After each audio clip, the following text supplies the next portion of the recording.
சாமி, எனக்கும் அம்பிகா அம்மா அவங்க பையனுக்கும் நடந்த கல்யாணத்தை பத்தி தான் நீங்க இப்ப அவங்க கிட்ட சொன்னீங்க.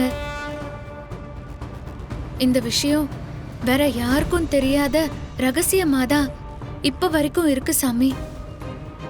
நீங்க அவருக்கு செய்யணும்னு சொன்ன அந்த பூஜைய நான் அவருக்காக வேண்டிக்கிட்டு செய்யறேன் சாமி.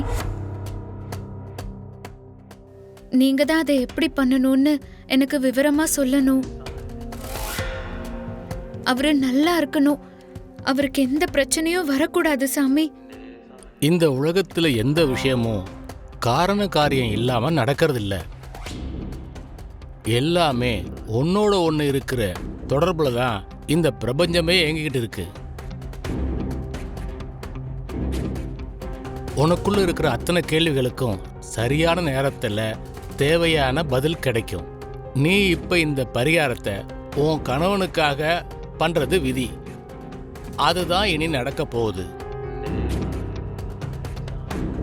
நீ விரதத்தை தொடங்குற நாள்ல இருந்து 18 நாட்கள் ஒரு நாள் இடைவெளி விடாம இந்த பூஜையை நீ செய்யணும். அந்த பூஜை நடக்கிற அத்தனை நாளும் நீ உன் தாலிக்கு சொந்தமானவனை விட்டு விலகாம இருக்கணும்.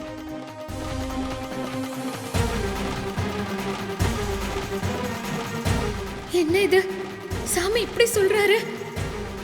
நான் எப்படி அவரு கண்ணில் படாம பூஜை முடிகிற வரைக்கும் அந்த வீட்டுல இருக்க முடியும்? ஆனா வேற வழியும் இல்ல. என்ன பண்றது? சரிங்க சாமி. மனசார அம்மனை வேண்டிக்கிட்டு, அம்மா தாயே, என் தாலியையும் அதுக்கு சொந்தமானவனையும் காப்பாத்தி கூடுன்னு அந்த அம்மனுக்கிட்ட மன்றாடி கேட்டுக்கிட்டு 18 நாளும் அந்த அம்மனுக்கு தினமும் குங்குமத்தால அர்ச்சனை பண்ணி அந்த குங்குமத்தை உன் தாலியிலையும் உன் கணவனுடைய நெத்திலையும் வைக்கணும்.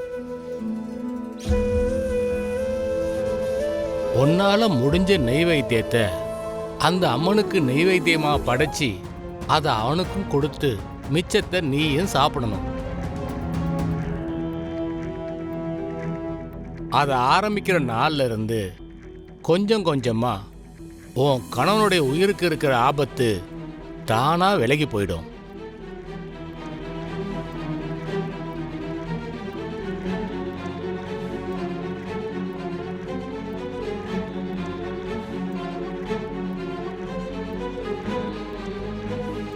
இதுதான் அந்த அம்மனுடைய சிலை. இந்த சிலைக்குத்தான் நீ அர்ப்பணிப்போட அந்த பூஜை செய்யணும். அந்த அம்மன் கண்டிப்பா மனசு இறங்கி உன் தாலிக்கு காவலா இருப்பா.